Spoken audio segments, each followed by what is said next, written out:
Sir प्रणाम। मैं हूं हिमांशु द्विवेदी और स्वागत है आपका हमारी खास पेशकश ई सार्थक संवाद में। ई सार्थक संवाद के तहत हम उन हस्तियों के साथ रूबरू होने की कोशिश करते हैं जिनके विचारों से समाज कहीं ना कहीं प्रभावित होता है। वर्तमान में देश में एक मुद्दा सरगर्म है, वो है औरंगजेब की कब्र को लेकर। मुगल शासक रहा औरंगजेब, मुगल सल्तनत का जो कालखंड है, जो बाबर के हमले के साथ शुरू होता है, उस कालखंड में छठे राजा के तौर पर, छठे शासक के तौर पर औरंगजेब का उल्लेख आता है। औरंगजेब ने तकरीबन 49 साल तक इस धरती पर राज किया।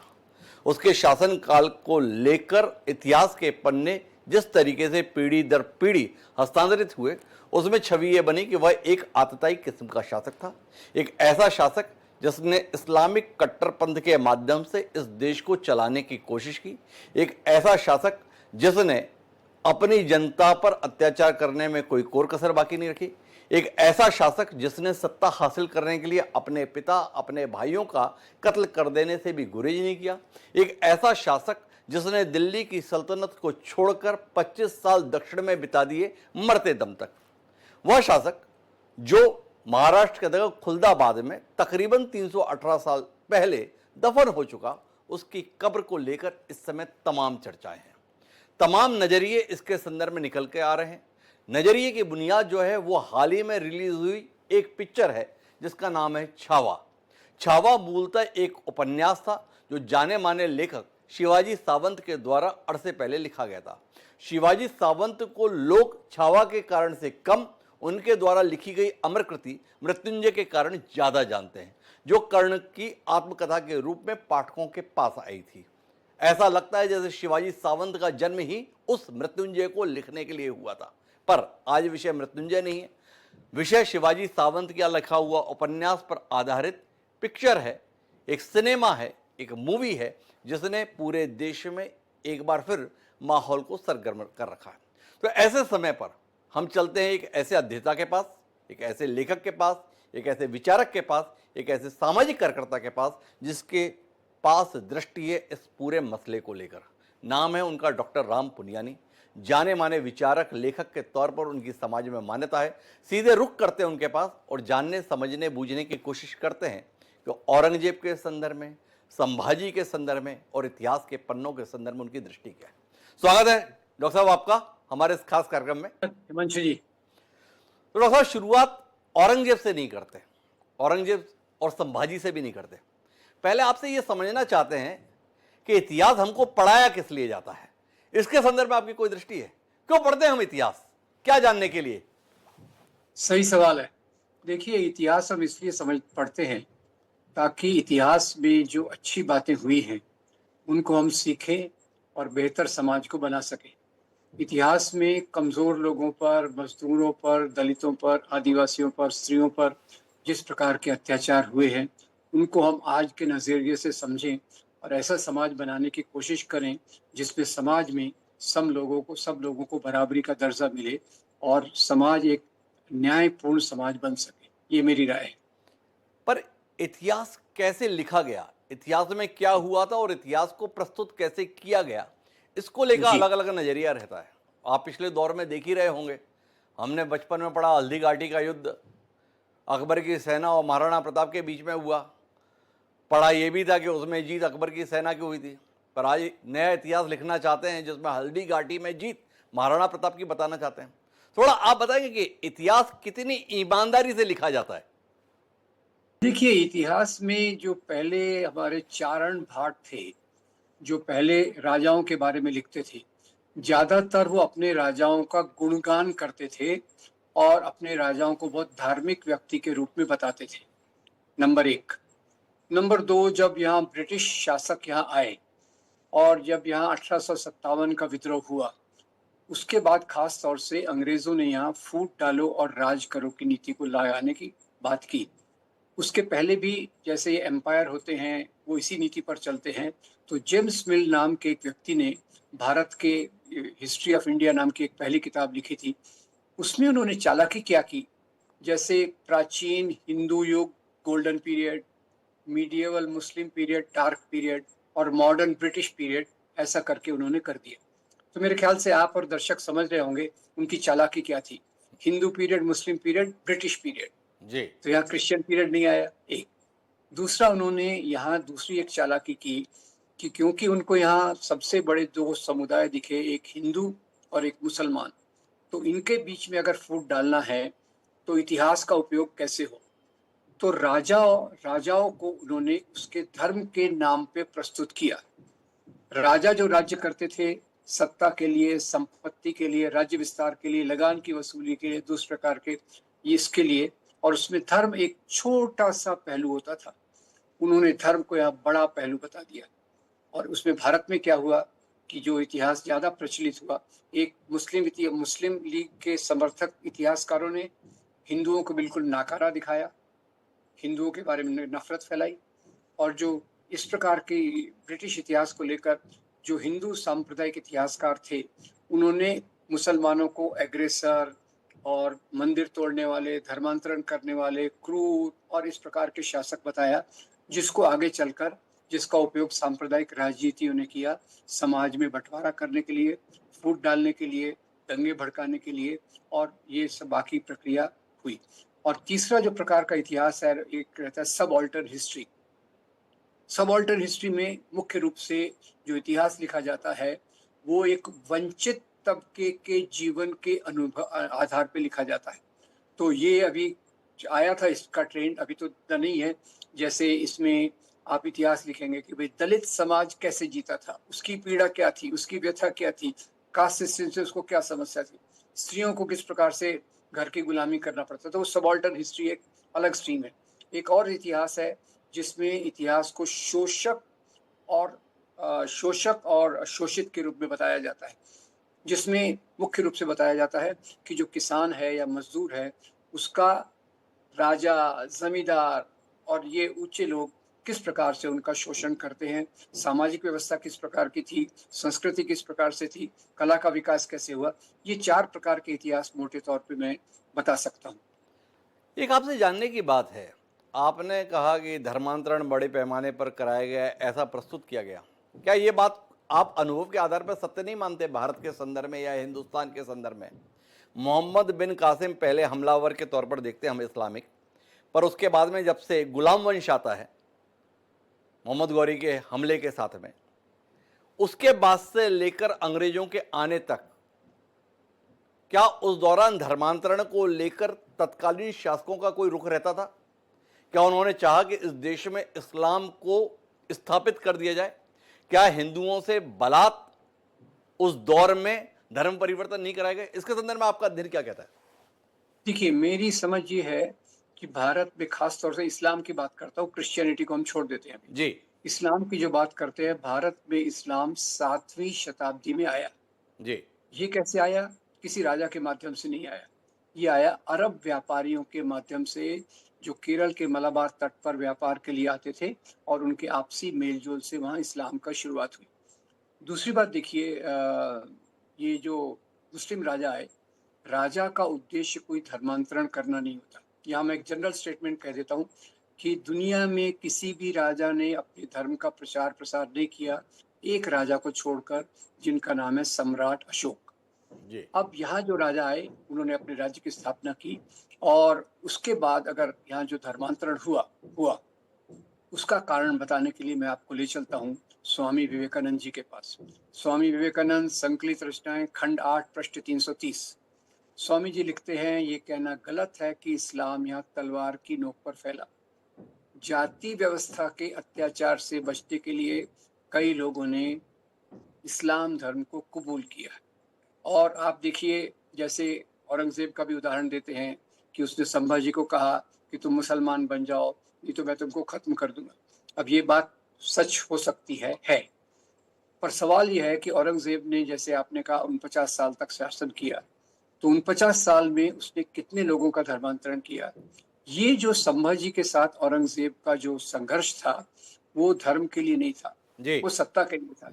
औरंगज़ेब का अपर हैंड हुआ, वो जीत के इसको पकड़ के लाए। तो संभाजी महाराज का अपमान करने के लिए उन्होंने उसको कहा कि तुम हिंदू बन जाओ, वरना मैं तुमको खत्म कर दूंगा। एक, संभाजी महाराज का जो परिवार था, वो औरंगजेब की कस्टडी में 19 साल तक था। जी उनकी पत्नी, उनका बेटा, उनका कोई धर्मांतरण नहीं हुआ। जी औरंगजेब के दरबार में 33% अधिकारी हिंदू थे, प्लीज नोट, जी जिसमें राजा जय सिंह, जसवंत सिंह, रघुनाथ बहादुर ये सब थे। औरंगजेब की सेना में बहुत सारे हिंदू थे, तो इसने उनका धर्मांतरण क्यों नहीं किया? और जिस प्रकार से कहा जाता है कि वो इतने इतने जनेऊ रोज जमा करता था, उसके बाद खाना खाता था, अगर 50 साल में वो कितनी बार खाना खाएगा वो आप देखिए, और हर खाने के पहले 10,000 लोगों को मारा गया, तो भारत में कौन बचता? भारत बचता कि नहीं बचता, ये आप सोचिए। तो बात ये है, पहली बात हमें समझना चाहिए, राजा लोग राज्य क्यों करते हैं? धर्म के लिए या सत्ता संपत्ति के लिए?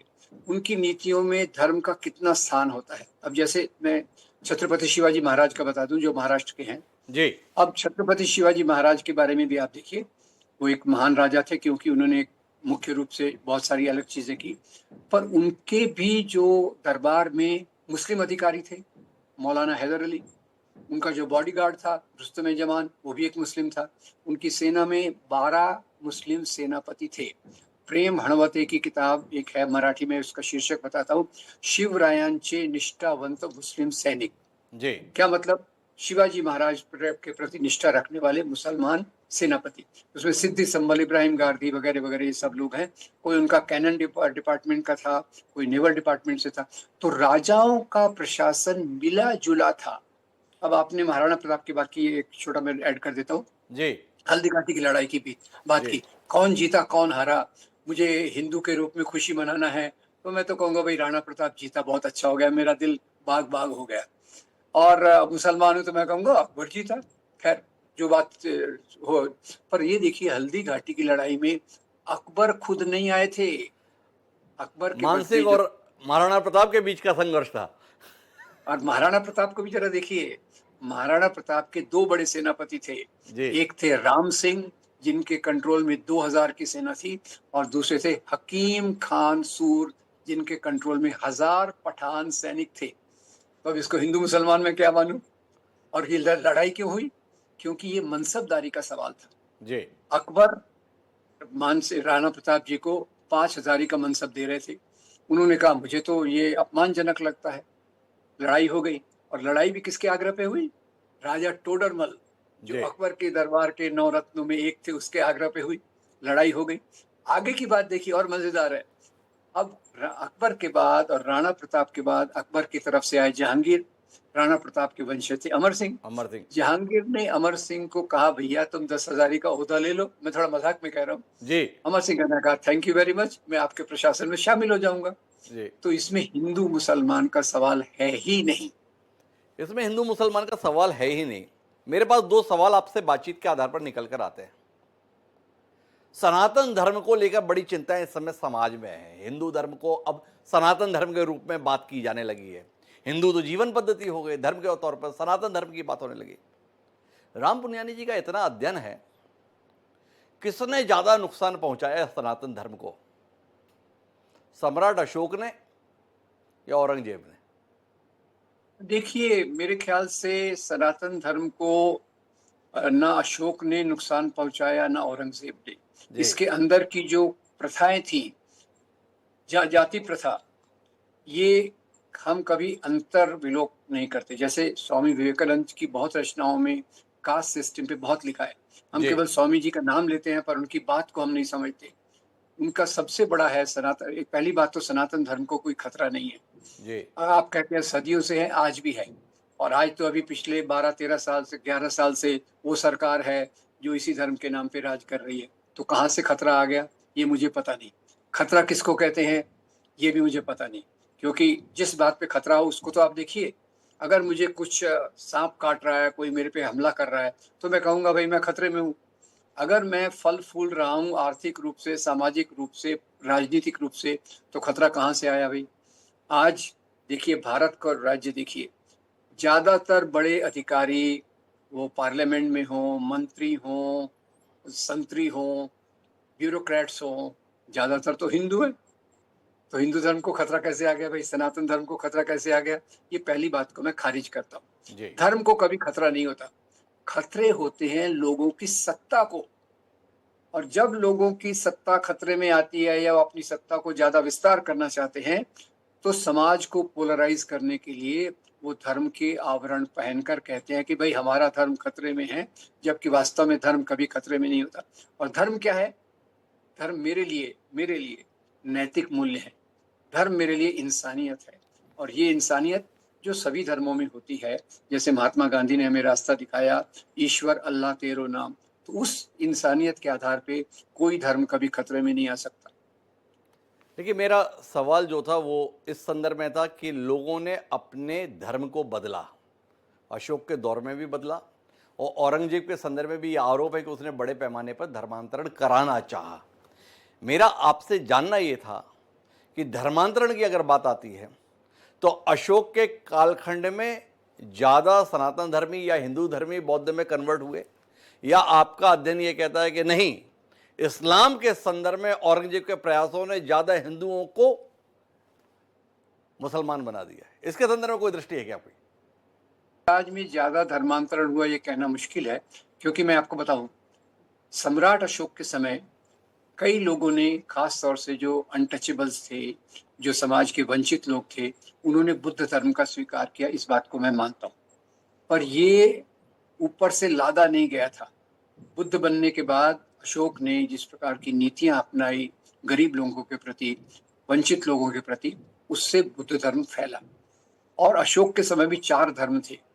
एक वैदिक ऑब्लिक ब्राह्मणवाद, दूसरा आजीविकाज, तीसरा जैन, चौथा बौद्ध। और अशोक ने पॉलिसी डिक्लेयर की कि मैं प्रजा के पालक के रूप में, ये उनके इंस्क्रिप्शन में मिलता है, मैं प्रजा के पालक के रूप में हूँ, और चारों धर्म के लोगों के प्रति मेरा रवैया समान होना चाहिए। तो अशोक ने जो किया धर्मांतरण, वो तो ज्यादातर धर्मांतरण उन्होंने जो किया वो विदेशों में किया, जी। थाईलैंड में, श्रीलंका में, बर्मा में, इस तरफ उन्होंने अपने प्रचारक भेजे जहाँ किया। और यहाँ तो गौतम बुद्ध की जो शिक्षाएं फैली, उससे जाति व्यवस्था, वर्ण व्यवस्था और जो प्रचलित ब्राह्मणवादी तौर तरीके थे, उनके खिलाफ एक विद्रोह के कारण सम्राट अशोक के समय कई लोगों ने बौद्ध धर्म स्वीकार किया। जहाँ तक औरंगजेब का सवाल है, औरंगजेब के दौर में ज्यादा धर्मांतरण हुए ऐसा मुझे नहीं लगता। अब अपन मूल विषय पर आते हैं। अपन ने थोड़ा इतिहास को समझने की, बूझने की कोशिश की डॉक्टर साहब। अब आते हैं जो ताज़ा तरीन मामला है। मुगल सल्तनत का कालखंड 1526 से शुरू होता है, जब बाबर ने भारत पर हमला किया इब्राहिम लोदी के समय पे। बाबर के बाद हुमायूं, छोटा सा कालखंड शेरशाह सूरी का, फिर हुमायूं, और हुमायूं के बाद अकबर, अकबर के बाद जहांगीर, जहांगीर के बाद शाहजहां, और शाहजहां के बाद औरंगजेब आलमगीर। बाबर के कालखंड को छोड़ दीजिए, हुमायूं से लेकर जहांगीर तक के प्रति लोगों में कोई नाराजगी का भाव नहीं दिखता, लोगों में आक्रोश नहीं दिखता, लोगों में गुस्सा नहीं दिखता। पर औरंगजेब को इतिहास के पन्नों में जो जगह मिली है, आप इत्तेफाक रखते होंगे कि वो जगह एक खलनायक के तौर पर है, नायक के तौर पर नहीं है। कहीं तो अंतर रहा होगा अकबर के तरीकों में, जहांगीर के तरीकों में और शाहजहां के तरीकों में, जिसके चलते औरंगजेब उसी मुगलिया सल्तनत में महान कभी नहीं लिखा गया। इसके संदर्भ में दृष्टि दीजिए ना। आपने बताया कि देखो उसके यहाँ पे भी सारे लोग हुआ करते थे, हिंदू राजा उसके यहाँ पर भी मनसबदार के तौर पर हुआ करते थे, अकबर के दौर में भी थे, जहांगीर के दौर में भी थे, शाहजहां के दौर में भी थे। पर 49 साल का कालखंड शासन का होने के बावजूद भी कोई इतिहासकार औरंगजेब महान नहीं लिख के दिया। क्यों? पहले तो मैं आपके सवाल में थोड़ा जोड़ देता हूँ कि इतने जो मुगल राजा हुए, उसमें केवल एक ही राजा को महान कहा जाता है, और वो है अकबर जी। ठीक है। जो आपने बाकी औरंगजेब के सिवा दूसरे राजाओं का नाम लिया, किसी के सामने भी महान नहीं लिखा जाता, जी। क्योंकि महान का कारण यही था कि उसकी सभी धर्मों के प्रति जो रवैया था, उदारता था, वो एक बहुल्यवाद का था, स्वीकृति का था। अब औरंगजेब को खास तौर से टारगेट इसलिए किया गया, एक तो जो संभाजी महाराज को उन्होंने इस प्रकार से किया, सिख गुरुओं को उन्होंने किया, और तीसरा उन्होंने अपने शासन के 22 साल बाद जजिया कर लगाया। जी। और ये जजिया कर जो लगाया, वो एक चीज थी जिसके कारण उनको सिंगल आउट किया गया, और ये चीज दिखाई गई। पर दूसरे अलग-अलग टैक्स तो राजा लोग लगाते हैं। आज भी हमारी सरकार कई प्रकार के टैक्स लगाती है। पर हाँ, ये बात मैं मानता हूँ कि जज़िया टैक्स लगाने के कारण मुख्य रूप से, और बाकी जो चीज़ें हैं, और ये भी मैं आपको बता दूँ, वो एक कट्टर सुन्नी मुसलमान था। जी। इसलिए जो बाकी इस्लाम के तबके थे, उनके प्रति भी उसका रवैया बहुत उदार नहीं था। वो शिया हो, अहमदी हो और हिंदू सेक्ट वगैरह हों, उसके प्रति उसका रवैया बहुत उदार नहीं था। पर फिर भी आप देखिए कि उन 50 साल तक शासन करना, ये कोई आसान बात नहीं है, जब तक आप प्रजा की भावनाओं का आदर ना करें। अब वो सिंगल आउट तो हो गया, एक जी। जज़िया को लेकर धर्मांतरण धर्मांतरण जैसे मैंने बताया, उसने मास लेवल पे धर्मांतरण नहीं किया। मंदिर तोड़ने की बात भी आई, तो मंदिर तोड़ने में भी उसको एक सिंगल आउट कर लिया गया। पर मैं आपको बताना चाहता हूँ कि मंदिर तोड़ने के पीछे जो कारण है, वो कारण धर्म के नहीं थे। जैसे कई मंदिरों में उनके विद्रोही छुपे होते थे, उसके लिए उन मंदिरों को टारगेट किया गया। कई मंदिर ऐसे तोड़े गए जो उनके विरोधियों के थे और हिंसा में उसमें वो गए। ये बात मैं आपको बताना चाहता हूँ, डॉक्टर विशंबर नाथ पांडे की एक किताब है, फरमान्स ऑफ किंग औरंगज़ेब। उसमें वो बताते हैं कि कितने मंदिरों को औरंगज़ेब ने दान दिया। अब जी। होता क्या है कि कई बार हमको एक विलेन क्रिएट करना होता है, तो उसमें हम पूरी बुरी चीज़ें डाल देते हैं। जैसे हिंदी फ़िल्मों में होता है ब्लैक हीरो पूरा महान है, विलेन पूरा गलत है। इतिहास में ऐसा नहीं है। आपको बताऊँ, अभी एक इतिहासकार हैं, वो बताती हैं कि जैन लोगों के कई ग्रंथों में औरंगज़ेब की बहुत तारीफ़ की गई है। क्यों? उसने कई जैन मंदिरों को दान दिया। जी। फिर जहाँ तक मंदिर तोड़ने का सवाल है, तो औरंगज़ेब के कुछ मंदिर जिसमें उसको दान दिया, वो मैं आपको बता देता हूँ। इंदौर का महाकालेश्वर मंदिर, गुवाहाटी का कामाख्या देवी का मंदिर, वृंदावन का भगवान कृष्ण का मंदिर, और एक केदारनाथ का मंदिर है। फिर उन्होंने एक गुरुद्वारे के लिए भी जगह दी देहरादून में। तो ये चीज़ें हैं कि हम एक तरफ़ा इतिहास औरंगज़ेब लेकिन की बात मैं डॉक्टर साहब आपसे ये जानना चाहता हूँ कि जितना आपने अध्ययन करके ये निकाला कि कौन कौन से ऐसे धार्मिक स्थान थे हिंदुओं के जिनको औरंगजेब के द्वारा दान दिया गया, पर इतिहासकार खोजकर निकालते हैं वो फरमान भी जिनमें औरंगजेब ने आदेश दिया ढहा दो, वो भी थोड़ा आपकी जानकारी में है। आप बताएंगे कि औरंगजेब ने वो कौन से प्रमुख मंदिर हैं जिनको ढहा देने का आदेश किया और उस आदेश की वजह क्या रही? देखिए, उस जैसे आदेश मैं आपको बताता हूँ कि जैसे काशी विश्वनाथ का मंदिर है, जी। तो काशी विश्वनाथ के मंदिर के बारे में डॉक्टर पट्टाभी सीतारामैया की किताब है, फेदर्स एंड स्टोन। जी। फेदर्स एंड स्टोन में बताते हैं कि वहाँ कुछ अनैतिक काम चल रहे थे।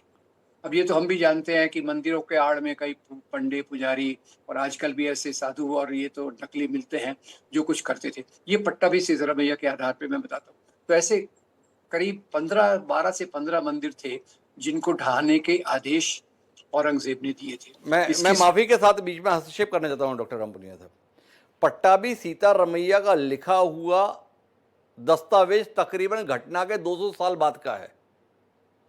क्या उस कालखंड के संदर्भ में आपके पास कोई प्रामाणिक अध्ययन है कि औरंगजेब ने प्रशासनिक कारणों से मंदिरों को ढा दिया, या आप इत्तेफाक रखते हैं कि औरंगजेब जब सनक में आता था तो हिंदुओं के मंदिरों को ढा देता था, किसी विषय पर खुश हो गया तो कुछ लोगों को दान दे दिया? कुल मिलाकर मंदिर ढहाने के संदर्भ में जिस किस्म के आरोप मुगलिया सल्तनत के कालखंड में औरंगजेब के ऊपर है, किसी अन्य राजा के संदर्भ में वैसे उदाहरण देखने को नहीं मिलते।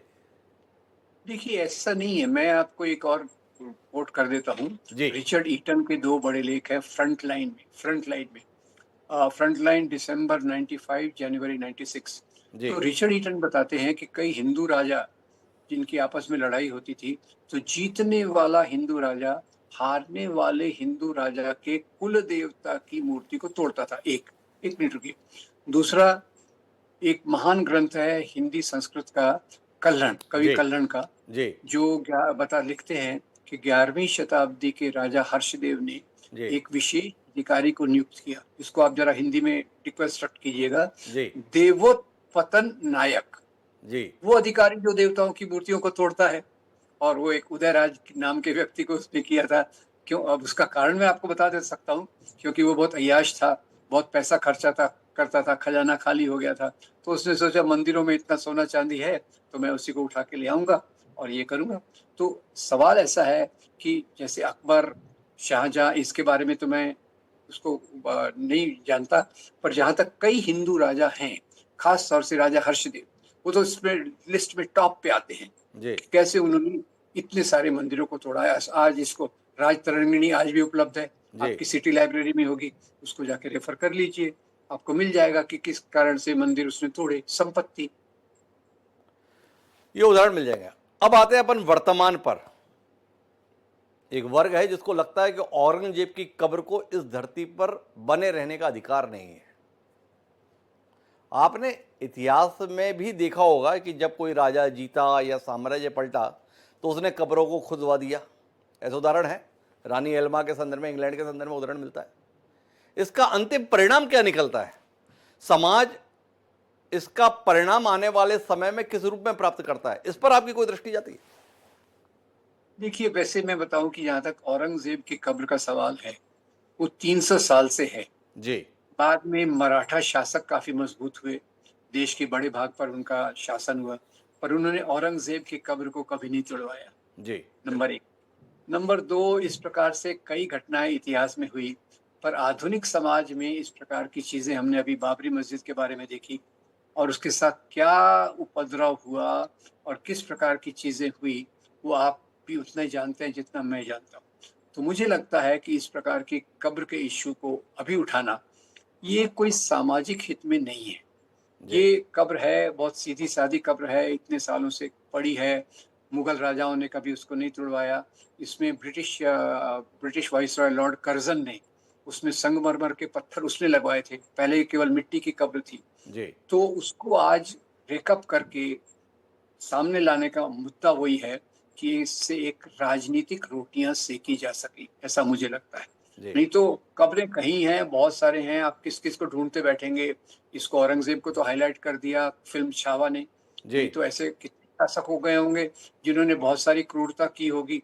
अभी आपको बता देता हूँ कि ये हिंदू मुसलमान का सवाल नहीं है, मैं क्यों कहता हूँ। जी चोला राजा श्री राजेंद्र चोला, जी उन्होंने चालुक्य इस पर साम्राज्य पे हमला किया। जी चालुक्य पर हमला किया, लड़ाई हुई।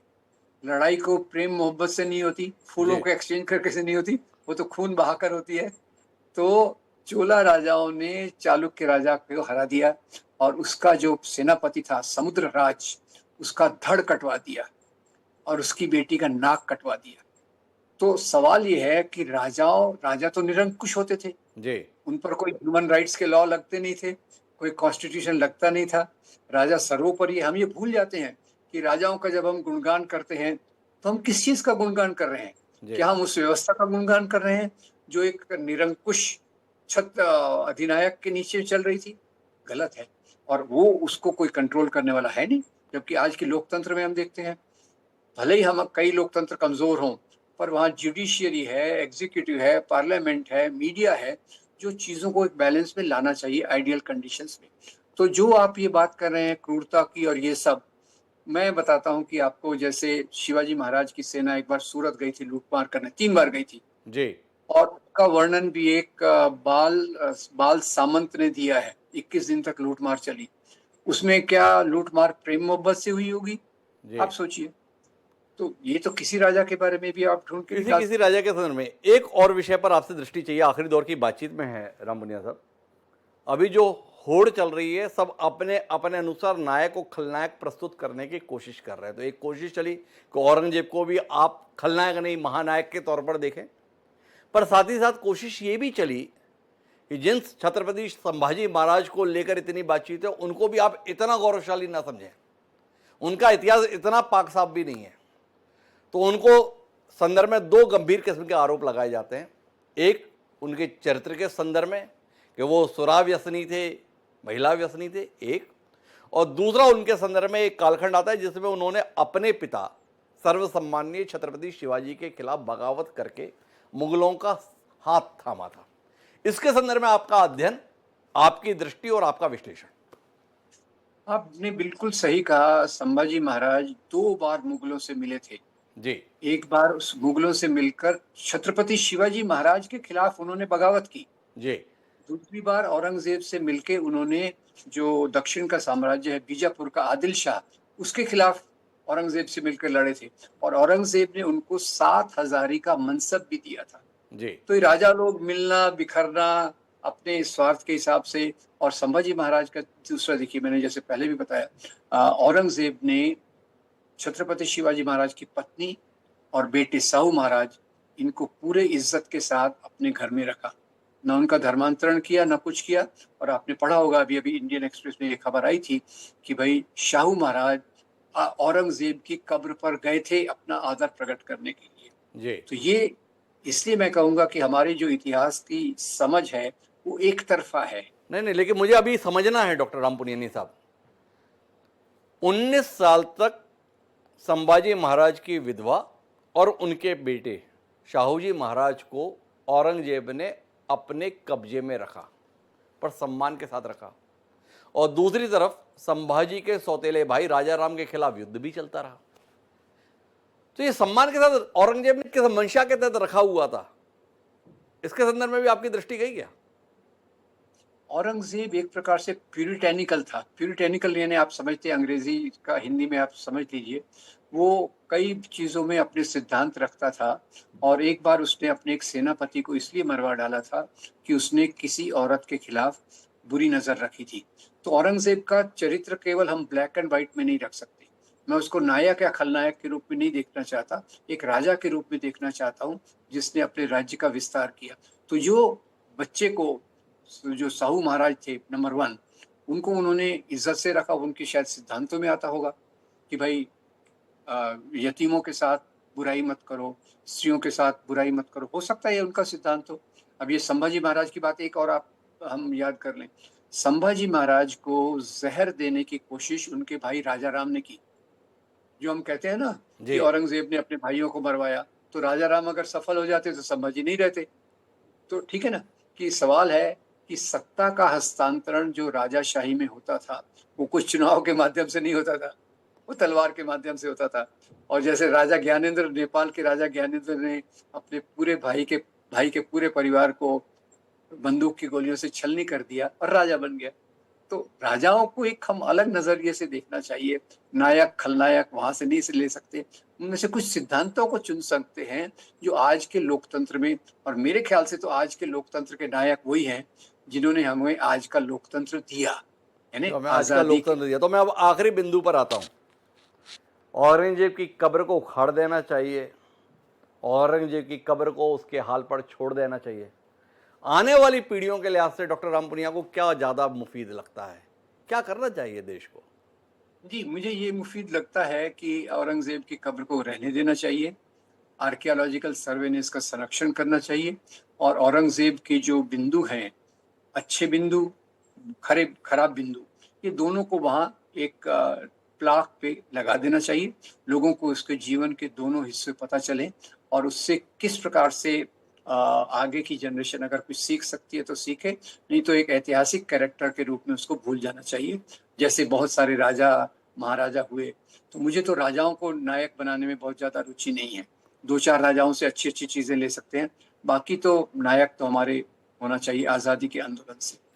तो कुल मिलाकर डॉक्टर राम पुनियानी जी का सीधे तौर पर कहना है कि इतिहास को समझदारी के साथ पढ़ना चाहिए और उस दौर में जो गलतियां हुई हैं उनसे सबक लेते हुए अपने भविष्य को सुधारना चाहिए।